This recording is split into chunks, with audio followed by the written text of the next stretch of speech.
Engkau akan menuntun kami. Jikalau Tuhan mau mengangkat kami pada kemenangan dan kemuliaan, Tuhan akan memberi kami nasihat lebih dulu. Sebab perkataanmu itu kehidupan, your word is spirit, firmanmu itu adalah roh, nafas kehidupan kami, pelita bagi kaki, terang bagi jalan. Bantu hamba-Mu untuk bisa menjabarkan dengan semudah-mudahnya, untuk bisa dimengerti, namun sedalam-dalamnya pengertian tentang Allah dan kehendak-Nya. Sembunyikan di balik salib-Mu sekali lagi, dalam nama Yesus. Amin. Beberapa waktu yang lalu, belum lama, saya menyampaikan firman Tuhan tentang hubungan kita dengan Tuhan. Mengambil cerita tentang Nuh, hubungan Nuh dengan Tuhannya. Dan beberapa perikop ayat belum saya jabarkan, karena begitu dalam pengajaran firman, sehingga tidak bisa saya selesaikan semua. Apa yang tertinggal, inilah berkatnya saat teduh bersama. Di sini saya akan mengkhotbahkan. Saya kasih judul 3 rema dari cerita Nuh. Karena Tuhan kalau mau mengangkat kita, Dia akan memberi kita nasihat lebih dulu. Dan dengan nasihat-Mu, Engkau mengangkat aku. Dari keterpurukan pada kemenangan. Dari kehinaan pada kemuliaan. Semua untuk kemuliaan namanya. 3 rema dari cerita Nuh. Bagian ayat yang saya tidak sempat selesaikan waktu di ibadah GMS yang lalu. Sekarang kita mulai dulu di pasal 6, Kejadian 6 ayat 17 sampai 22, saya baca. Sebab sesungguhnya aku akan mendatangkan air bah meliputi bumi untuk memusnahkan segala yang hidup dan bernyawa di kolong langit. Segala yang ada di bumi akan mati binasa. Tetapi dengan engkau aku akan mengadakan perjanjianku, dan engkau akan masuk ke dalam bahtera itu, engkau bersama dengan anak-anakmu dan istri anak-anakmu.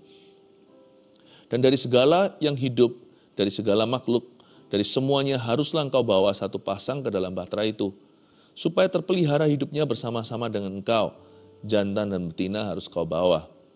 Dari segala jenis burung dan dari segala jenis hewan dan dari segala jenis binatang melata di muka bumi, dari semuanya itu harus datang satu persatu, satu pasang kepadamu supaya terpelihara hidupnya. Dan engkau, bawalah bagimu segala apa yang dapat dimakan. Kumpulkanlah itu padamu untuk menjadi makanan bagimu dan bagi mereka. Lalu Nuh melakukan semuanya itu tepat seperti yang diperintahkan Allah kepadanya. Demikianlah dilakukannya. Dari cerita ini kita akan memperoleh nasihat. Ada bimbingan tuntunan Roh Kudus. Dan kalau Tuhan yang pimpin kita, ajaiblah perbuatannya. Saya percaya kunci kemenangan itu terletak pada kepekaan kita terhadap kehendak Tuhan. Dan yang harus tentunya disambung dengan ketaatan. Percuma kita peka, percuma kita tahu, pada ujungnya kita tidak menjadi pelaku. Kita hanya menjadi penonton saja. Tuhan mau memberkati hidup Anda di tahun yang baru ini. Dan ada 3 rema yang mesti kita temukan dari cerita dan ayat yang kita baca. Ayat 17, sebab sesungguhnya aku akan mendatangkan air bah, meliputi bumi untuk memusnahkan segala yang hidup dan bernyawa di kolong langit. Segala yang ada di bumi akan mati binasa. Ayat 17 terdengar kejam. Tapi Tuhan memberitahukan kepada sahabatnya yaitu Nuh. Tuhan tidak pernah melakukan sesuatu tanpa memberitahu Nabi dulu. Tuhan juga tidak akan melakukan apa-apa di dunia ini tanpa memberikan bocoran pada umatnya. Makanya kita harus hidup dalam kepekaan. Karena kita perlu untuk maju. Dan kita harus early. Artinya kita harus dini. Beberapa langkah sebelum orang-orang dunia alami. Sekalipun kita tidak maha tahu, hanya Tuhanlah yang maha tahu. Tapi orang yang bergaul akrab atau karib dengan Tuhan, Tuhan akan memberitahukan perjanjiannya kepada orang itu. He will reveal his covenant, bahasa Inggrisnya. Perjanjian itu bukan janji-janji doang. Maksudnya Tuhan pasti akan memberi bocoran maksud-maksud ilahi dalam dunia ini. Dan Tuhan tidak akan memberitahu itu kepada orang fasik, tapi kepada orang benar. Kadang-kadang kita nggak bisa taruh dalam kata-kata atau kalimat apa yang Tuhan hendak perbuat. Karena masa depan tetap remains mysterious atau tetap sebuah misteri. Namun demikian, kita pasti dipersiapkan lah. Pasti ada faktor-faktor hidup kita itu dipersiapkan untuk apa yang akan terjadi tanpa kita sadari. Lalu untuk hal-hal yang kita sadari, Tuhan pasti memberi kita rema. Nggak mungkin nggak. Tuhan nggak akan diam saja. Jadi kita itu nggak usah kepo, mau cari tahu. Bergaul akrab aja, kita pasti tahu sesuatu. Kita pasti mengerti Sekalipun kita nggak memahami, nggak mengerti, kita pasti mengenal jalan-jalannya. Sebab ada firman, umat yang mengenal Allahnya akan bertindak. Tapi orang fasik yang gagah perkasa akan digembosi oleh Tuhan. Mereka yang merasa berhikmat akan tertangkap dalam hikmatnya. Malah justru hikmatnya itu celaka. Orang yang merasa pintar akan ditangkap dalam kepintarannya, malah kepandaiannya itu yang menjerumuskan. Tapi orang-orang yang bergaul dekat dengan Tuhan mencari wajahnya. Gak mungkinlah Tuhan itu biarkan kita itu seperti meraba-raba dalam gelap lalu kesandung batu. Apalagi kalau di firman dikatakan, firmanku pelita bagi kakimu, itu berarti kan terang bagi jalan. Pasti ada suatu peluputan. Kalau Anda baca ayat 17 ini, waktu itu di zaman Purbakala, zaman Nuh, mereka itu jahat-jahat sekali. Bahkan anak pun dikorbankan, kira-kira begitu. Makanya kita jangan menilai Tuhan hanya sekedar dari asal baca lalu berkata, Tuhan kok tega. Tuhan itu nggak raja tega. Tuhan itu sudah menyerahkan nyawanya untuk orang berdosa. Anda dan saya bahkan belum hidupi hidup sendiri tanpa dosa. Tuhan itu sudah mati bagi orang berdosa. Jadi jangan pernah berkata Tuhan itu raja tega. Kita belum mati untuk siapa-siapa. Hidup untuk diri sendiri aja masih belum becus. Masih belum betul. Tuhan itu kalau sampai berfirman, aku akan mendatangkan air bah, itu pasti dunia sudah keterlaluan. Udah tidak ada lagi obatnya. Ada orang yang sudah mengeraskan hati sampai satu taraf, hanya satu langkah lagi yang tersisa yaitu binasa. Jangan sampai kita adalah orang itu. Jangan sampai hidup kita sampai ke titik itu. Hati itu harus lembut, harus mau ditegur oleh Roh Kudus. Kita itu jangan sampai seperti Firaun yang hatinya membatu, mengeraskan hati sampai mati. Tapi ayat 17 singkat cerita, dunia begitu bejat, sehingga Tuhan berkata, aku akan memusnahkan semua yang hidup. Sudah kamir semuanya ini. Tetapi di ayat 18 ini super indah. Tetapi dengan engkau, aku akan mengadakan perjanjianku. So beautiful ya. Ayat 17 itu seolah Tuhan marah, memang Tuhan murka. Tapi ayat 18 itu beda tonasinya. But with you it's different. Tapi dengan kamu beda. Halo Nuh. Tapi dengan engkau, aku mau. Tapi dengan dirimu Nuh, aku akan mengadakan perjanjianku. Dan engkau akan masuk ke dalam bahtera keselamatan itu.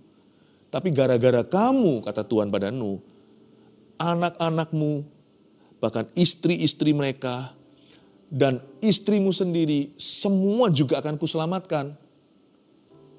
Tahukah Anda bahwa Tuhan itu masih membuat yang namanya peluputan?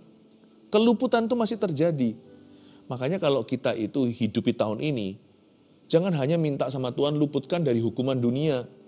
Tapi aku mau dosanya. Loh kok enak? Kita mau perbuatannya, tapi kita tidak mau konsekuensinya. Itu satu paket. Orang benar itu selalu diluputkan. Bukan hanya dari hukuman, tapi juga dari dosa dunia. Karena itu berdoalah begini seperti yang diajarkan dalam firman Tuhan. Tolong Tuhan Yesus beri aku hati yang bulat. Hati yang bertekad. Bulat hati aku untuk takut akan nama-Mu. Dalam bahasa Inggrisnya, give me an undivided heart. Kasih aku hati yang gak bercabang. Bercabang itu ternyata bukan hanya suami istri, pasangan yang selingkuh. Bercabang itu bukan hanya pecah kongsi, gak loyal sama partnernya, mengkhianati orang yang percaya kepadanya. Ternyata bercabang itu bukan hanya orang bekerja di perusahaan ini lalu jual info dari sini ke perusahaan rival supaya dapat keuntungan ganda. Ternyata itu semua hanya manifestasinya. Orang bercabang itu pertama-tama adalah terhadap Tuhan. Makanya kalau dia sama Tuhan gak loyal, dia sama manusia juga gak setia. Atau sama apapun dia tidak akan menunjukkan loyalitas. Minta sama Tuhan. Kasih aku hati yang bulat untuk takut akan nama-Mu. Dan please prevent me atau cegah aku dari dosa yang tidak aku sadari. Kita gak boleh sengaja berdosa atau sengaja mengkhianati Roh Kudus. Jangan mendukakan Roh Allah. Sedangkan kita aja sekalipun sudah sengaja mentaati Tuhan aja, masih ada hal-hal tertentu yang kita tidak sadari secara tidak sengaja kita lakukan kok. Kita sudah bukan di level sengaja berbuat dosa. Itu harus selesai dulu. Itu sudah tutup buku, ku telah mati dan tinggalkan cara hidupku yang lama. Kalau bicara soal kesengajaan, harusnya Anda dan saya memakai hak bebas kita dan memakai willpower atau kehendak bebas kita, memakai kemauan kita untuk mentaati firman-Nya. Tuhan, bulatkan hatiku. Tolong aku Tuhan, aku tidak mampu. Beriku kekuatan untuk tabah. Beriku kemampuan untuk hidup kudus. Jagai aku terus. Seperti Yusuf lari dari istri Potifar yang menggodanya. Aku gak bisa berbuat apa-apa. Hanya satu yang aku bisa lakukan, yaitu melarikan diri atau menjauhi hawa nafsu. Meskipun hatiku masih sedikit ada syarat itu. Masih ketarik somehow. Masih tertarik dengan hal-hal itu. Tetapi ketika kita lari, Tuhan akan membebaskan dan menguatkan kita. Ketika kita menjauhi hawa nafsu itu, dengan mendekat kepada Allah, kita bisa melawan iblis dan mengalahkan setiap tipu muslihatnya. Sedangkan kita sengaja taat sama Tuhan dan lawan arus aja, masih ada perkara-perkara yang kurang disengaja yang bisa terjadi. Makanya di Alkitab juga diajarkan salah satu wujud doa adalah, Tuhan tolong luputkan aku dari perkara-perkara yang tidak kusengajai, tidak kusadari. Karena itu saya berdoa, tahun ini kita jangan maunya hanya luput dari hukuman dunia. Bencilah pakaian orang-orang yang berbuat dosa. Jangan cemari dirimu dengan hal-hal itu. Janganlah nikmati manisan mereka. Jangan cemburu dengan orang fasik, nanti kakimu terselip. Nanti kakimu tergelincir karena kita iri hati, loh orang itu kok enak ya hidupnya, berdosa dan nyaman. Aku taat sama Tuhan kok banyak sekali godaan. Jangan pandang orang-orang dunia, pandang Yesus terus.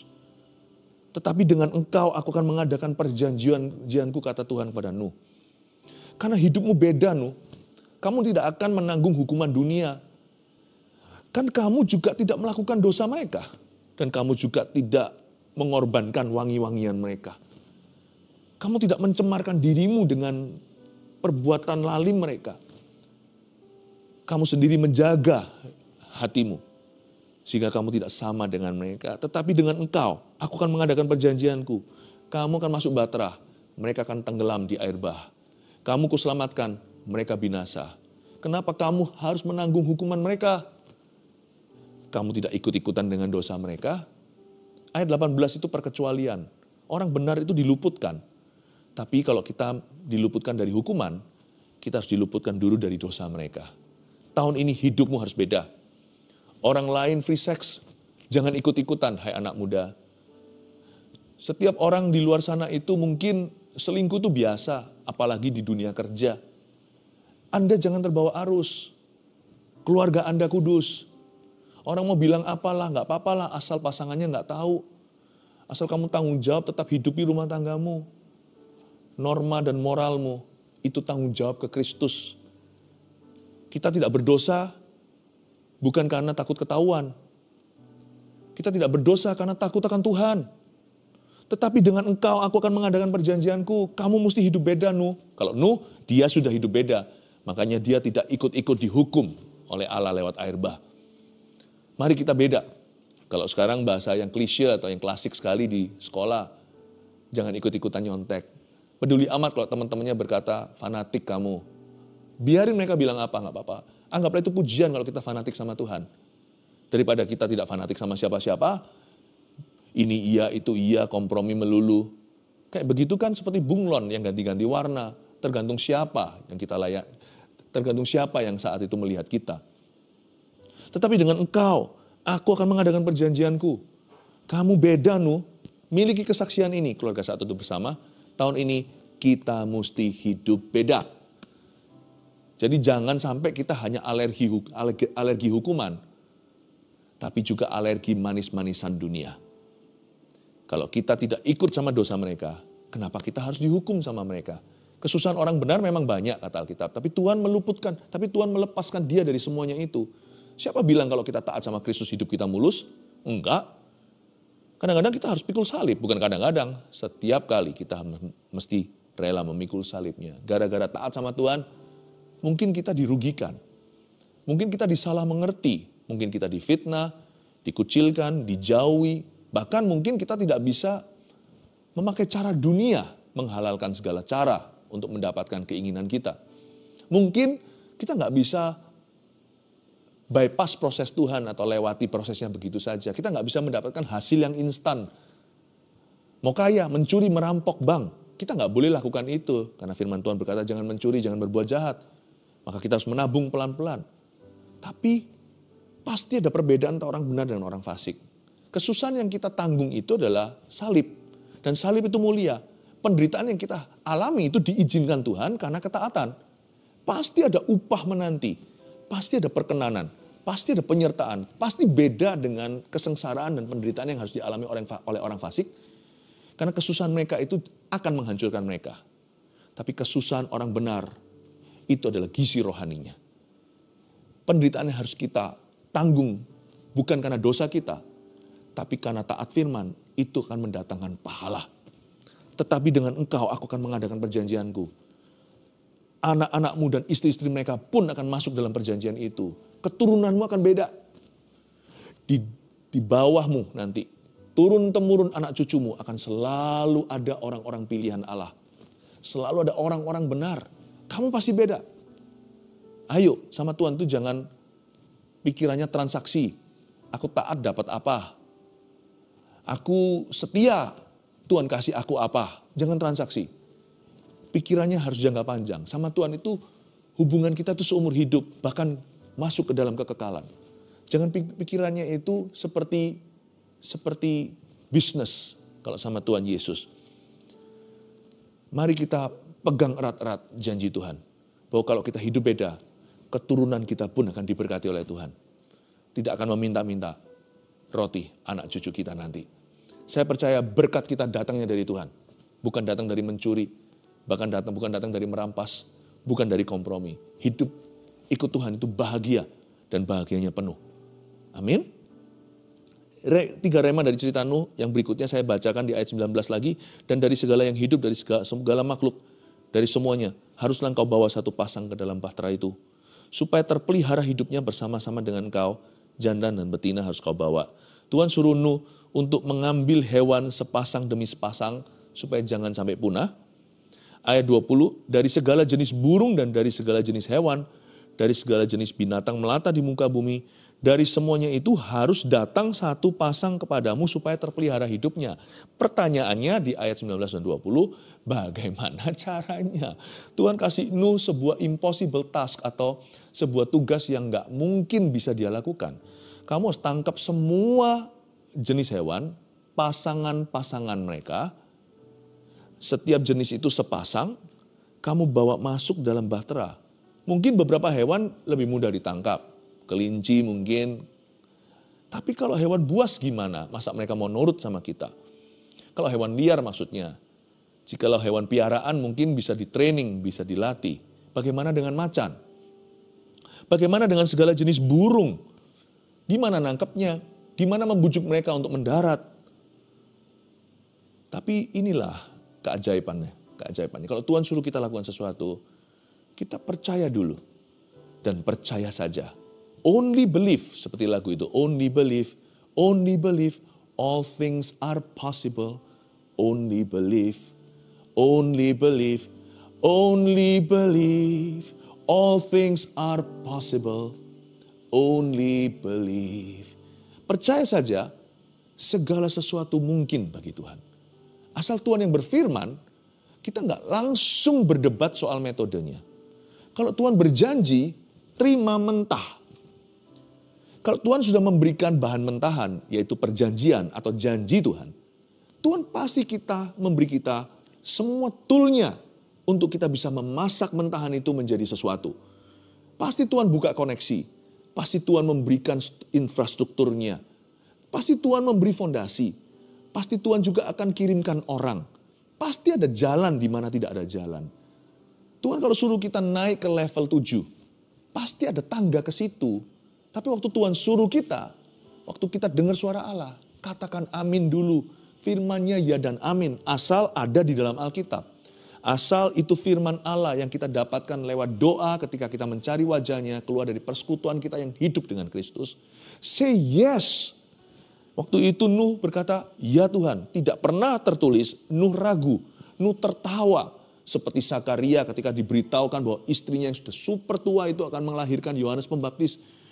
Dia tertawa tidak percaya langsung jadi bisu. Nuh gak begitu. Dia percaya dulu.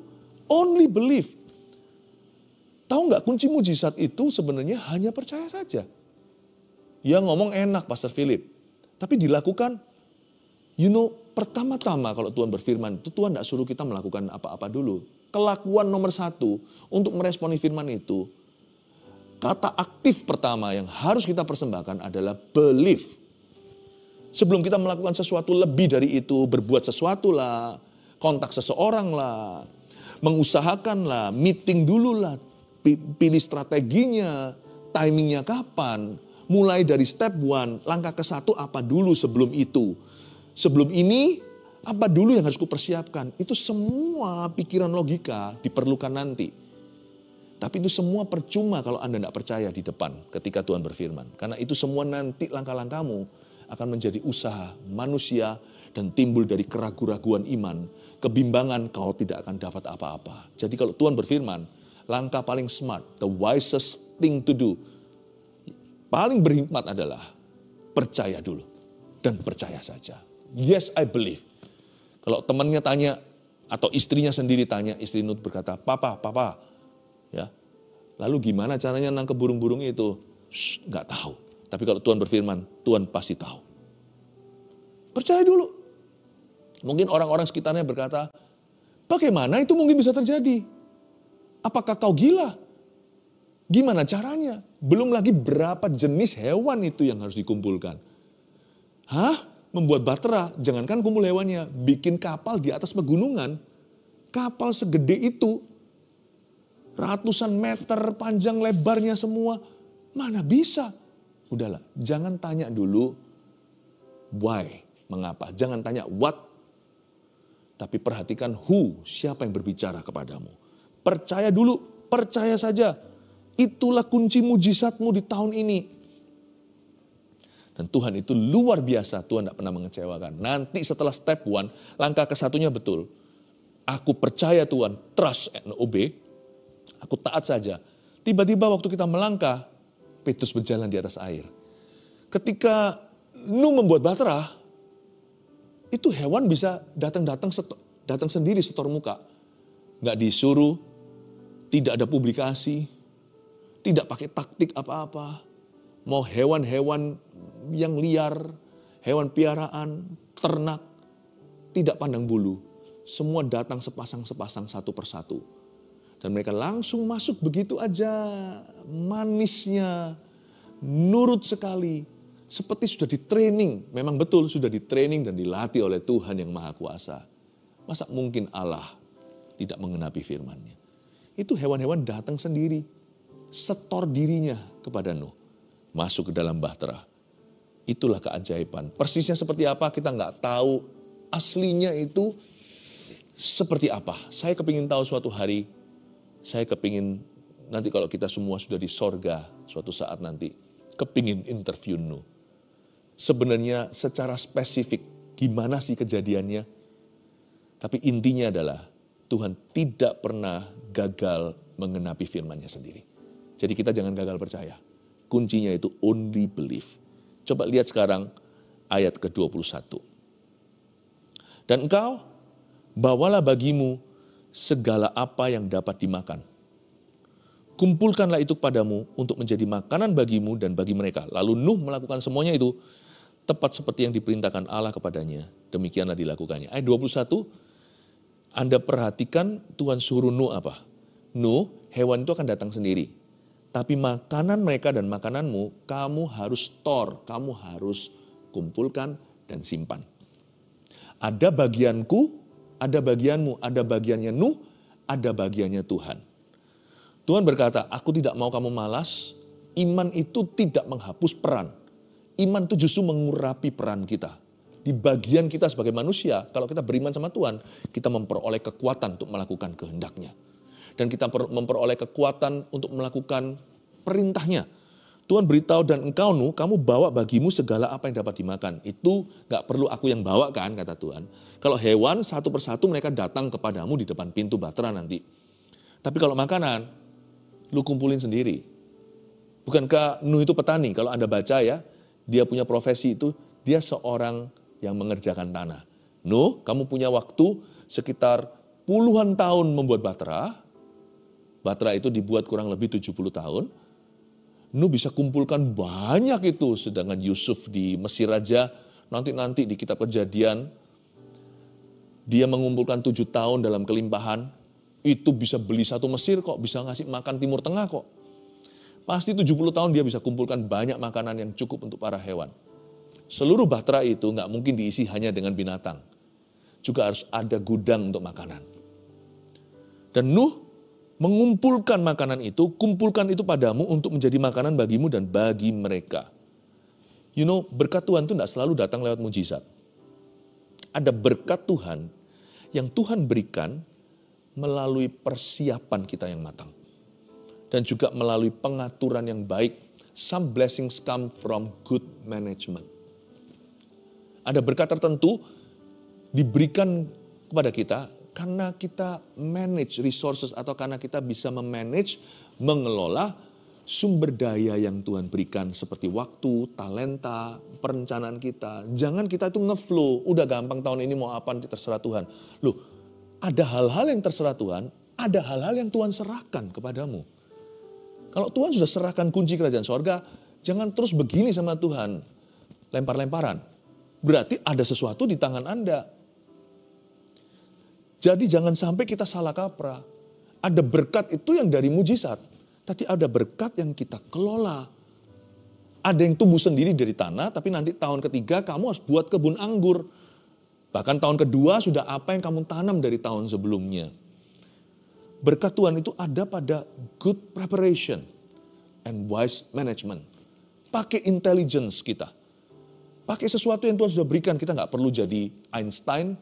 Kita nggak perlu punya otak yang terlalu jenius, tapi apa yang ada pada kita, pakai common sense, pakai yang namanya pengetahuan umum, pakai yang namanya firasatmu yang baik, belajar untuk tepat waktu. Saya selalu ngomong begini, orang yang tidak bisa menghargai Kronos tidak akan pernah melihat Kairos. Orang yang tidak bisa menghargai waktu yang di dalam kuasa manusia, janjian pukul 7, datangnya 7:30. Orang yang kayak gitu biasanya akan jarang lihat kairos atau waktu ilahi. Tahukah Anda, Tuhan bekerja sama dengan manusia. Tuhan tidak membiarkan kita jadi Pinocchio, Tuhan yang kerja melulu. Atau semuanya kita, nanti kita sombong kiranya karena hasil usahamu dan jeripayamu. Tuhan itu memberikan sebagian berkat itu lewat pengelolaan kita. Kalau Anda baca ya, ada mujizat luar biasa di ayat 21 itu. Selama hampir setahun lebih 371 hari Nuh akhirnya berlindung di dalam Bahtera. Memang untuk air bah menenggelamkan bumi cuma butuh 40 hari. Tapi butuh 1 tahun lebih untuk air itu surut totalnya ya kan. Air bah lalu habis itu nanti surut sampai sungguh-sungguh bisa mendarat di Gunung Ararat. Itu perlu waktu cukup lama. Hampir setahunan. Dan kalau Anda baca, makanannya nggak ada yang expired. Nggak ada ayatnya makanannya jadi basi yang Nuh kelola, diberkati oleh Tuhan, dikasih restu Yesus. Dikasih restunya Tuhan. Nggak ada satupun makanan itu yang wasted. Dia ngumpulkan tuh nggak kebanyakan. Nggak ada ceritanya setelah Bahtera mendarat di pegunungan yang tinggi Ararat. Lalu makanannya kelebihan di sana. Di dalam Bahtera itu mereka pusing gimana untuk pindahkan makanan atau busuk di dalam Bahtera. Nggak ada cerita, gitu-gitu nggak ada. Semua seolah-olah pas pada waktunya, pada tempatnya. Dan Anda sadari nggak, selama di Bahtera setahunan itu, ratusan hari, tak ada satupun animal yang sakit. Nggak ada satupun yang sakit. Saya percaya mereka ada penggolongan, ada bilik-biliknya seperti zoo. Beruang nggak dicampur dengan kelinci, macan nggak dicampur dengan kambing. Pasti semuanya itu ada organisasi yang Nuh lakukan di sana dan ada pembukuan yang baik. Nuh bukan orang teknologi, bukan orang canggih, tetapi dia punya tanggung jawab yang tinggi. Coba lihat ya, no human get sick, tidak ada manusia yang sakit. 8 orang di Bahtera itu, Nuh istri, 3 orang anak, 3 menantunya. Tidak ada hewan atau binatang yang jatuh sakit, apalagi yang mati. 3 rema dari cerita Nuh yang kita pelajari hari ini. Yang satu, orang yang benar diluputkan dari dosa dan hukuman dunia. Jangan mau cuman luput hukuman, tapi dosanya mau. Jangan ya. Dua-dua tidak perlu. Karena kita orang yang benar, bahagia kita datangnya penuh dari Tuhan Yesus. 2, kunci mujizat itu hanyalah percaya saja pada perkataannya. 3, berkat Tuhan ada pada persiapan dan pengaturan yang baik. Tahun ini be organized ya. Buat perencanaan, sebelumnya berdoa dulu. Waktu membuat perencanaan katakan kalau Tuhan kehendaki aku akan ke sini, ke situ, lakukan itu dan ini. Setelah engkau buat rencana, doalah. Serahkan rencana itu ke kaki Tuhan. Biarkan terjadi kehendaknya. Itulah, kalau Anda melakukan itu dengan baik, tahun ini akan penuh dengan berkat Tuhan. Saya percaya ada berapa animals, ada berapa hewan di dalam Bahtera. Di dalam Bahtera itu minimal ya, asumsi saya, ada lebih dari 35.000 pasang jenis hewan. Saya yakin tahun ini, dengan mudahnya seperti membalikkan tangan, Tuhan bisa menyebabkan 35.000 jenis berkat. 35.000 pasang jenis berkat datang mengetuk pintu kantormu, pintu rumahmu, dan juga pintu hatimu. Saya percaya Tuhan itu ajaib. Anda tidak perlu mengejar berkat itu. Berkat itu akan datang sepasang-sepasang mencarimu. Pastikan hidupmu teratur dan pastikan prioritasmu benar. Yesus dulu di atas segala sesuatu. Mari kita mengangkat tangan kita. Terimalah berkat dari Allah Bapa, Putra dan Roh Kudus. Berjalanlah dengan rema-rema dari Roh Kudus dan kuasa urapannya. Dalam nama Yesus, haleluya, amin.